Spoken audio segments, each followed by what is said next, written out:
Hello students, welcome back to Anshika classes. और हम कर रहे हैं मैथमेटिक्स फॉर क्लास 10th, जिसमें हम एक्सरसाइज 6.2 कर रहे हैं, यानी कि त्रिभुज। उसके हम कुछ क्वेश्चंस कर चुके हैं और बाकी क्वेश्चन आज करेंगे। चलिए देखते हैं। Before starting the video please guys like, subscribe and share the video. Let's start. हमने इसकी किए थे 5 क्वेश्चंस, यानी कि आज हम करेंगे क्वेश्चन नंबर 6। क्वेश्चन नंबर 6 है क्या, देखिए। आकृति 6.21 में क्रमशः OP, OQ और OR पर स्थित बिंदु ABC इस प्रकार है कि AB समांतर है PQ। आकृति कौन सी है हमारी? 6.21, यानी कि ये वाली। देखिए इसमें क्या कहा है इन्होंने। सबसे पहले क्या कहा है कि AB समांतर है PQ। AB PQ यानी कि इसके समांतर है, और AC समांतर है PR। AC समांतर है PR के। दर्शाइए कि BC समांतर होगी QR के। तो देखिए इस क्वेश्चन में हमें ये भुजा इसके समांतर दी है, ये भुजा इसके समांतर दी है, और ये भुजा इसके समांतर हमें सिद्ध करनी है। तो स्टार्ट करते हैं क्वेश्चन। कैसे करेंगे आइए देखते हैं। देखिए क्वेश्चन नंबर 6।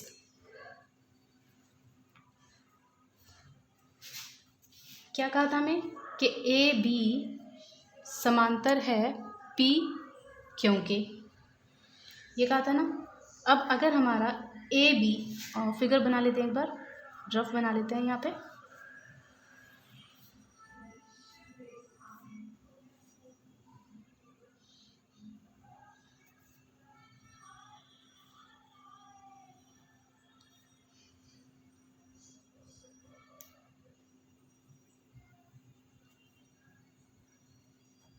देखिए ये है PQRABCO,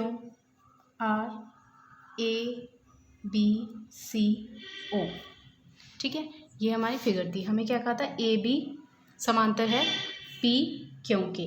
अगर हमारा AB PQ के समांतर है तो हम त्रिभुज OPQ में, जो हमारी प्रमेय नंबर 6.1 थी, जिसमें कहा गया था कि जो संगत, अगर हमारी दो भुजाएं समांतर होती है तो उनके भुजाओं के जो पॉइंट्स होते हैं उनका अनुपात क्या होता है, बराबर होता है।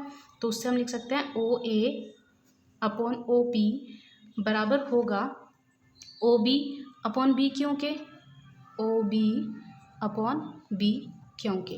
इसे क्वेश्चन नंबर फर्स्ट कहिए और यहीं पे छोड़ दीजिए। अब देखिए सेकंड, इन्होंने क्या कहा हमें कि AC PR के समांतर है। AC समांतर है PR के। तो इससे हम क्या कह सकते हैं, अगर AC PR के समांतर है तब त्रिभुज OPR में हम कह सकते हैं OA upon AP, OA upon AP बराबर होगा OC upon CR, OC upon CR।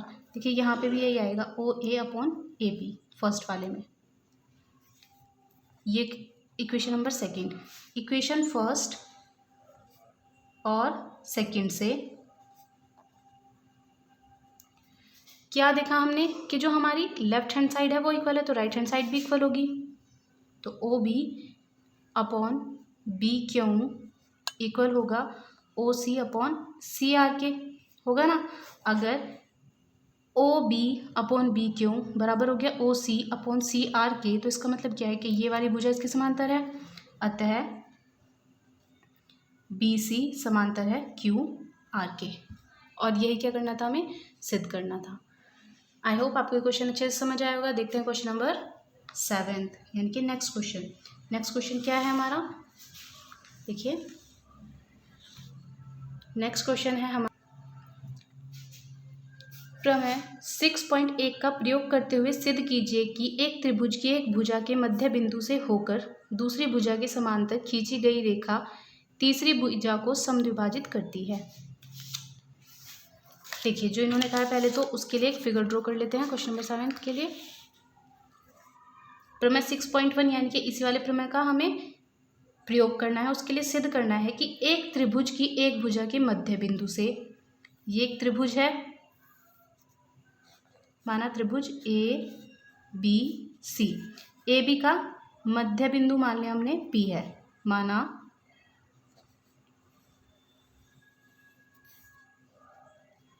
ए बी का मध्य बिंदु पी है। तब पी से एक सीधी रेखा खींची गई बी सी के समांतर, माना क्यू तक गए। तो हमें सिद्ध करना है कि ये जो क्यू है ये ए सी का मध्य बिंदु है। अब देखिए, हमें पता है यदि पी मध्य बिंदु है तो हम लिख सकते हैं A P upon P B बराबर 1:1 लिख सकते हैं ना, क्योंकि ए पी और पी बी दोनों बराबर है। अगर ये 2 है तो ये भी 2 है, यानी कि 2/2 1/1 आ गया।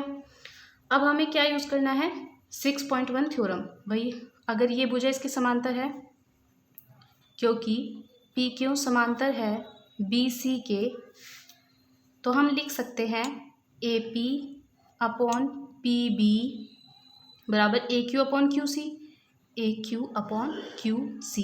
ए पी अपॉन पी बी की वैल्यू कितनी थी, 1:1। क्या है हमारा, A Q upon Q C. Cross multiply कर दीजिए, क्यू सी इक्वल आ जाएगा ए क्यू के। अब इस फिगर में यदि ये इसके बराबर है, यानी कि क्यू क्या है, मध्य बिंदु, अतः क्यू ए सी का मध्य बिंदु है। ये हमारा क्वेश्चन नंबर 7। आई होप आपको समझ आया होगा। अब देखते हैं next question, question number 8। Question number 8 क्या कहता है हमारा, प्रमेय 6.2 का प्रयोग करते हुए सिद्ध कीजिए कि एक त्रिभुज, अब 6.2 का प्रयोग करना है, एक त्रिभुज की किन्हीं दो भुजाओं के मध्य बिंदुओं को मिलाने वाली रेखा तीसरी भुजा के समांतर होती है। बिल्कुल इसके अपोजिट है। अब क्या कहा है इन्होंने, एक त्रिभुज है,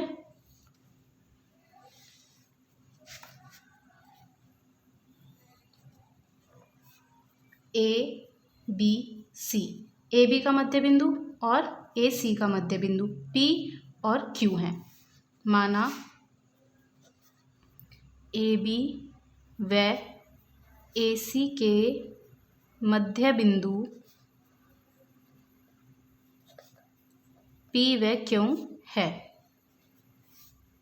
ठीक है, हमें सिद्ध क्या करना है कि पी क्यू समांतर है बी सी के। अगर ये इनके मध्य बिंदु है, इसका मतलब क्या है, पी मध्य बिंदु है ए बी का, तो A P upon P B बराबर होगा 1:1। भाई ये मध्य बिंदु है ना, ये इसके इक्वल हुआ तो 1:1 आ गया। ऐसे ही क्यू मध्य बिंदु है किसका, ए सी का, क्यू ए सी का मध्य बिंदु है। तब हम क्या कह सकते हैं, ए क्यू अनुपात क्यू सी कितना हो जाएगा, 1:1 हो जाएगा, हो जाएगा। इसे बोला इक्वेशन नंबर 1, ये हुई हमारी इक्वेशन नंबर 2। दोनों की हमारी राइट हैंड साइड इक्वल है तो लेफ्ट हैंड साइड भी इक्वल होगी, यानी कि ए पी अनुपात बी पी बराबर हो जाएगा ए क्यू अनुपात क्यू सी के। अगर ये अनुपात हमारे इस प्रकार बराबर है तो हम कह सकते हैं कि पी क्यू समांतर होगी बी सी के। बस यही हमें प्रूफ करना था, प्रूव्ड। आई होप आपको ये क्वेश्चन भी समझ आया होगा। जैसे हमने कल क्वेश्चन किए थे बिल्कुल वैसे ही क्वेश्चंस हैं और काफ़ी इजी पैटर्न है इनका। देखते हैं नेक्स्ट क्वेश्चन। नेक्स्ट क्वेश्चन क्या है हमारा, question number 9। A B C D एक समलंब है जिसमें A B parallel to D C तथा इसके विकर्ण परस्पर बिंदु ओ पर प्रतिच्छेद करते हैं। दर्शाइए ए ओ। देखिए इसको ना बना लेते हैं पहले तो।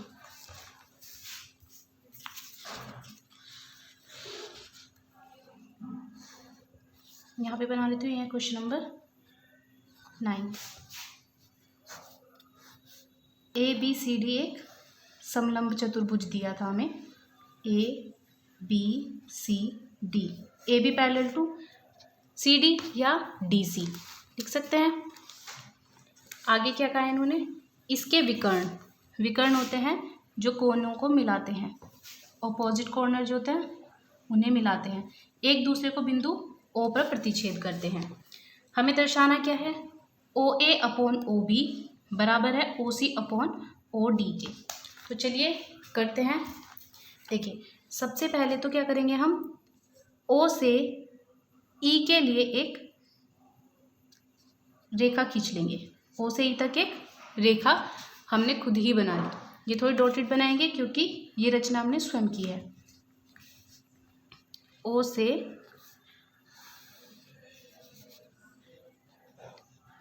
ई तक बढ़ाया, ठीक है। अब देखिए सबसे पहले हम बात करेंगे त्रिभुज ए बी डी में। त्रिभुज ए बी डी में, इसमें हम ए बी डी में हम देख रहे हैं कि डी ई अपॉन ई ए, या फिर अपोजिट भी देख लीजिए, ए ई अपॉन ई डी बराबर होगा B O upon O D के, B O upon O D के, ठीक है। अब ऐसे ही हमने क्या किया, ओ से बी की तरफ एफ तक बढ़ाया, ओ से एफ तक रेखा को बढ़ाया।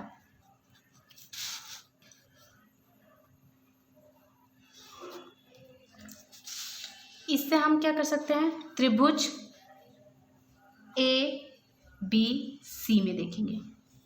त्रिभुज ए बी सी में देखिए, त्रिभुज ए बी सी में भी हमारे पास क्या होगा,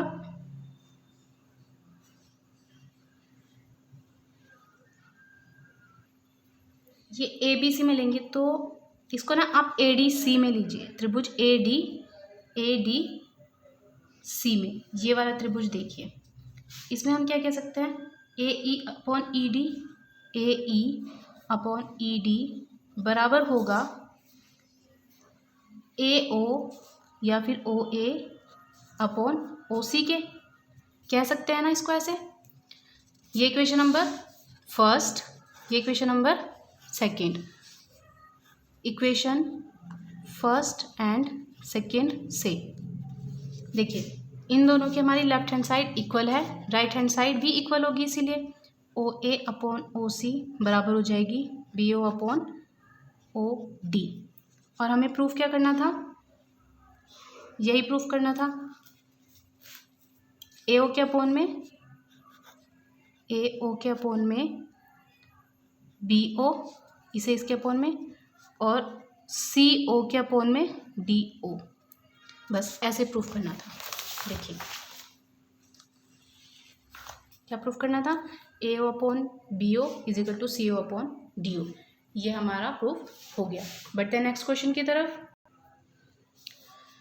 क्वेश्चन नंबर 10 है, एक चतुर्भुज ए बी सी डी के विकर्ण परस्पर बिंदु ओ पर इस प्रकार प्रतिच्छेदित करते हैं कि A O upon B O equal है सी ओ अपॉन डी ओ के। जो हमें यहाँ प्रूफ करना था वो यहाँ पर दिया हुआ है, और प्रूफ क्या करना है, ए बी सी डी एक समलंब है, यहाँ पर ए बी सी डी समलंब दिया हुआ था, यहाँ पर प्रूफ करना है, यानी कि हमें दिखाना है ए बी समांतर होगा सी डी के। तो चलिए शुरू करते हैं।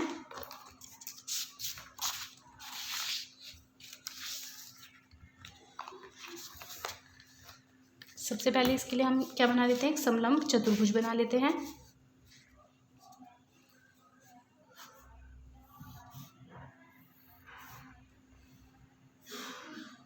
ए बी सी डी, ए सी को बी डी से मिलाया, बिंदु ओ पर ये काटते हैं, और हमें क्या दिया है, दिया है A O upon B O is equal to C O upon D O, कि ये ऐसे है। अब देखिए इसमें भी हम रचना क्या करेंगे, ओ से इधर बढ़ाएंगे रेखा ई तक, ओ से ई तक रेखा को बढ़ाया।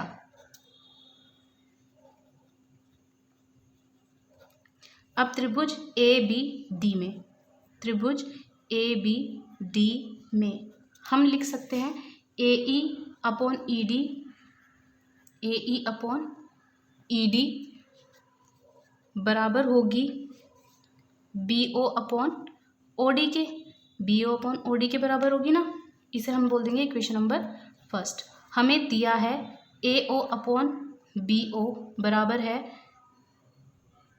CO अपॉन DO के। इसे बोल दीजिए। अभी हम B को इधर ऊपर लेके आ सकते हैं ना, इसे लिख सकते हैं AO upon CO equals to BO upon DO या OD। इसे बोल दीजिए इक्वेशन नंबर सेकंड। इनकी हमने क्या क्रॉस मल्टीप्लाई, इसे यहाँ पे लेके आ गए और इसे यहाँ पे लेके चले गए, क्योंकि अब हम देख सकते हैं कि इनकी हमारी लेफ्ट हैंड साइड क्या है, इक्वल है। लेफ्ट हैंड साइड इक्वल है तो राइट हैंड साइड भी इक्वल होगी, यानी कि यहाँ से हम लिखेंगे कि AE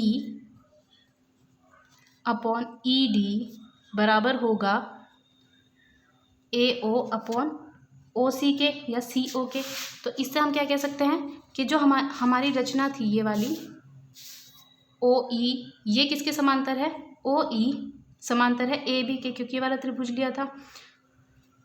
और हमारे पास आ क्या गया AE upon ED AO upon OC, तो ये इसके समांतर भी होगी। हमने क्या ली थी कि OE समांतर है AB के, ठीक है।